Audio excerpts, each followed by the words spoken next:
చేయని తప్పుకు మీ మీద నిందలు వేశాను అంటూ రాజ్ కావ్యలకు ధాన్యలక్ష్మి క్షమాపణలు చెప్తుంది. ఇంతలో అప్పుకి డెలివరీ జరిగి పండంటి ఆడపిల్ల పుట్టినట్టు డాక్టర్ చెప్పడంతో దుగ్గిరాల ఫ్యామిలీ సంతోషిస్తుంది. మన కుటుంబానికి ఎవరో శత్రువులున్నారు, ఏమాత్రం ఆలస్యమైనా అప్పు ప్రమాదంలో పడేదని కావ్య అనడంతో కుటుంబ సభ్యులు షాక్ అవుతారు. ఇద్దరు పాపల రాకతో దుగ్గిరాల ఫ్యామిలీలో పండుగ వాతావరణం నెలకొంటుంది. ఇంతలో మినిస్టర్ ధర్మేంద్ర వచ్చి జరిగిన దానికి అందరికీ క్షమాపణలు చెప్పి తన కూతురు బారసాల ఫంక్షన్ కి రమ్మంటూ అందర్నీ ఆహ్వానిస్తాడు. రాజ్ కావ్య సరేనని చెప్పగా దుగ్గిరాల ఫ్యామిలీ మాత్రం మండిపడుతుంది. నువ్వు వేసిన ప్రతి ప్లాన్ ఫెయిల్ అవుతోంది, అక్కడ ఫ్యామిలీ అంతా సంబరాలు చేసుకుంటున్నారు అంటూ రాహుల్, రేఖ రుద్రాణితో అంటారు. నేను త్వరలోనే దుగ్గిరాల ఇంట్లో అడుగు పెట్టబోతున్నాను, ఇందుకు మినిస్టర్ ని వాడుకోబోతున్నట్టుగా చెబుతుంది రుద్రాణి. కానీ అప్పుకి తనను కిడ్నాప్ చేయించిన వాళ్లు, పాప మీద అటాక్ చేయించిన వాళ్లు ఎవరో కనుక్కునే పనిలో ఉందని, కానీ అప్పు తనని కిడ్నాప్ చేయించిన వాళ్లు, పాప మీద అటాక్ చేయించిన వాళ్లు ఎవరో కనుక్కునే పనిలో ఉందని రేఖ చెప్పడంతో దాని సంగతి నేను చూసుకుంటాను అని అంటుంది రుద్రాణి.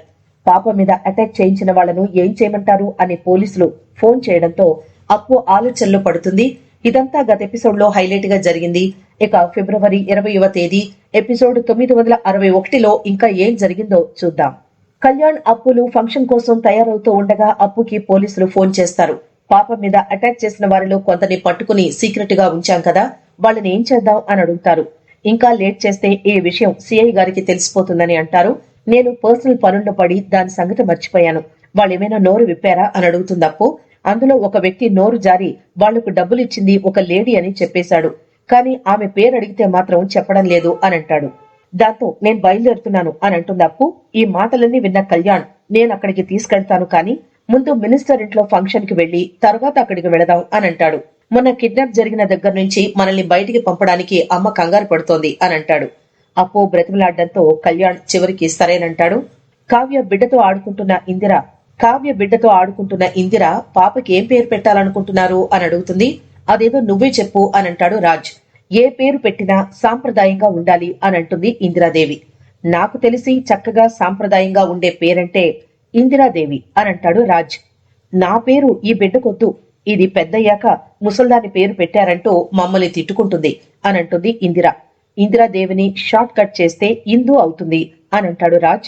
వాళ్ళు ఇష్టంగా నీ పేరు పెడదామని అంటుంటే నీకేమైంది అని ఇందిర నొప్పిస్తాడు సీతారామయ్య. ఇంతలో కళ్యాణ్, అప్పు రావడంతో మీరు కూడా ఫంక్షన్ కు వస్తున్నారు కదా అని ప్రశ్నిస్తాడు రాజ్. మేం రావడం లేదు, అప్పు గుడికి వెళదామని అంటోంది, వద్దంటే ఆగిపోతాం అని అప్పు, కళ్యాణ్ అంటారు. దాంతో సరేనంటూ ధాన్యలక్ష్మి వెళ్లనిస్తుంది. దుగ్గిరాల ఫ్యామిలీ అంతా మినిస్టర్ ఇంటికి బయలుదేరతారు. అప్పు, కళ్యాణ్లు ఇద్దరూ కలిసి గుడికని చెప్పి ఎక్కడికో వెళ్లారని రుద్రాణికి చెబుతుంది రేఖ. వాళ్ళిద్దరూ పోలీసుల దగ్గరున్న నీ మనుషుల్ని కలిసి ఎంక్వైరీ చేయడానికి వెళుతున్నారట అని చెప్పడంతో రుద్రాణి షాక్ అవుతుంది. అప్పు గురించి నీకు తెలుసు కదా, దీని బెదిరింపులకు ఏ ఒక్కడు నీ పేరు చెప్పినా ఇక అంతే అని అంటుంది రేఖ. వాళ్ల చావుకి ఇంకాస్త టైం ఉందనుకున్నాను, కానీ అప్పు ఆలోచనలు నా చుట్టూనే తిరుగుతున్నాయి, చావడానికి తొందరపడుతోంది అని అంటుంది రుద్రాణి. ఫ్యామిలీ అంతా మినిస్టర్ ఇంటికి వస్తారు, నేను కూడా వెళతాను, కానీ అప్పు, కళ్యాణ్లు మాత్రం ఇంటికి తిరిగి రారు, శాశ్వతంగా పైకి వెళతారు. పిల్లకాకులు కదా, చావు ఎంత భయంకరంగా ఉంటుందో వాళ్ళకి తెలీదు అని అంటుంది రుద్రాణి. కానీ ఈ రోజు తెలుసుకుంటారు అని అంటుంది రుద్రాణి. రౌడీలు దాచిన ప్లేస్ కి అప్పు, కళ్యాణ్లు వస్తారు. అప్పు తన స్టైల్లో ఎంక్వైరీ చేస్తుంది. వీళ్ళని ఇలా టార్చర్ చేశారేంటి, పోలీసులంటే ఏమైనా చెయ్యొచ్చు అనుకుంటున్నారా అంటూ ఎస్ఐ మీద సీరియస్ అవుతుంది అప్పు. వాళ్ళని ఎంత అడిగినా నిజం చెప్పలేదు మేడం, అందుకే కొట్టాం అని అంటాడు ఎస్ఐ. ముందు వాళ్ళ కట్లు విప్పి తాగడానికి మంచినీళ్ళు ఇవ్వండి అని అంటుంది అప్పు. దాంతో అప్పు చెప్పినట్టుగానే రౌడీల కట్లు విప్పి మంచినీళ్ళు అందిస్తారు. మిమ్మల్ని టార్చర్ పెట్టడం, ఇరికించడం నా ఉద్దేశం కాదు. నిజం చెప్పాలంటే నేను ఇక్కడికి వచ్చింది మిమ్మల్ని రక్షించడానికి. ఆ మినిస్టర్ తనకు మీకు ఏ సంబంధం లేదని చెప్పేశాడు. ఒక లేడీ ఫోన్ చేసి మీ డీల్ ఇప్పించిందని మీరే చెప్పారు. ఆ లేడీ ఎవరో చెప్పకపోతే ఈ కేసు మీ మెడకి చుట్టుకుంటుంది అని బెదిరిస్తుంది అప్పు. కోర్టుకి తీసుకెళ్లి 14 ఏళ్ల పాటు జైలు శిక్ష వేస్తే అప్పుడు తెలుస్తుంది మేడం అని ఎస్ఐ అనడంతో రౌడీలు కంగారు పడతారు. ఎవరో తప్పు చేస్తే వీళ్లకి శిక్ష వేయడం ఏంటి? వీళ్లు డబ్బుల కోసం వీళ్ల ఫ్యామిలీలను పోషించుకోవడం కోసం ఇలాంటి పనులు చేస్తూ ఉంటారు. 14 ఏళ్ల జైలు శిక్ష అంటే వీళ్ల కుటుంబాలు ఏమైపోతాయి అని అంటుంది అప్పు. వీళ్ళకి కాంట్రాక్ట్ ఇచ్చిన వాళ్లు అవసరం తీరాక ఫోన్ కూడా లిఫ్ట్ చేయరు.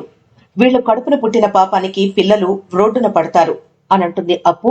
దాంతో ఓ రౌడీ ముందుకొచ్చి ఆ లేడీ ఎవరో నేను చూపిస్తాను అంటూ ఫోన్లో ఉన్న రుద్రాణి ఫోటో చూపిస్తాడు. రుద్రాణి ఫోటోను చూడగానే అప్పు, కళ్యాణ్ షాక్ అయిపోతారు. నేను ముందు నుంచి చెప్పినట్టు మీ రుద్రాణి అత్తయ్య పైన నా అనుమానం నిజమైంది.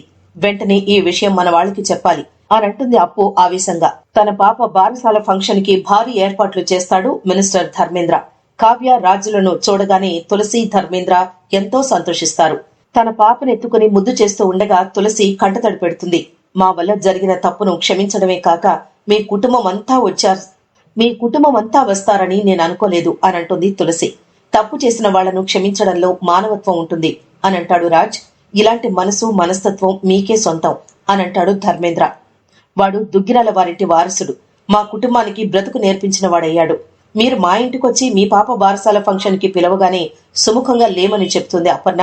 కానీ నా కొడుకు, కోడలు మాత్రం మినిస్టర్ గారు మీ దృష్టిలో చాలా పెద్ద తప్పు చేశారని అనుకుంటున్నారు. కానీ తనలో తానే చాలా పెద్ద పోరాటం చేశారు అని చెప్పింది. నా కోడలు. భార్య మీద ఇష్టంతోనే ఇదంతా చేశారని మాకు నచ్చజెప్పి ఫంక్షన్ కొచ్చేలా చేశారు అంటూ రాజ్, కావ్యలపై దుగ్గిరాల ఫ్యామిలీ ప్రశంసల వర్షం కురిపిస్తుంది. పాపని నీ చేతులతో ఉయ్యాల్లో వేయమంటూ కావ్యను అడుగుతుంది తులసి. పాపని కన్నది నేనే అయినా తనకి ఆయుష్ పోసింది నువ్వే. ఈ రోజు ఇంత ఆనందంగా మేము ఉండగలుగుతున్నామంటే నీ వల్లే అని అంటుంది తులసి. మినిస్టర్ కూడా చెప్పడంతో కావ్య పాపను ఉయ్యాల్లో వేస్తుంది. ఇంతలో అప్పు, కావ్యలకు యాక్సిడెంట్ చేసి చంపినట్టు రౌడీలు రుద్రాణికి ఫోన్ చేసి చెప్తారు. దాంతో రుద్రాణి సంబరాలు చేసుకుంటుంది. దుగ్గిరాల వంశంలో 2 జీవితాలు ముగిసిపోయాయి. ఇక మిగిలిపోయింది మీరే అంటూ రాజ్, కావ్యల గురించి అనుకుంటుంది. అక్కడితో ఎపిసోడ్ ముగుస్తుంది.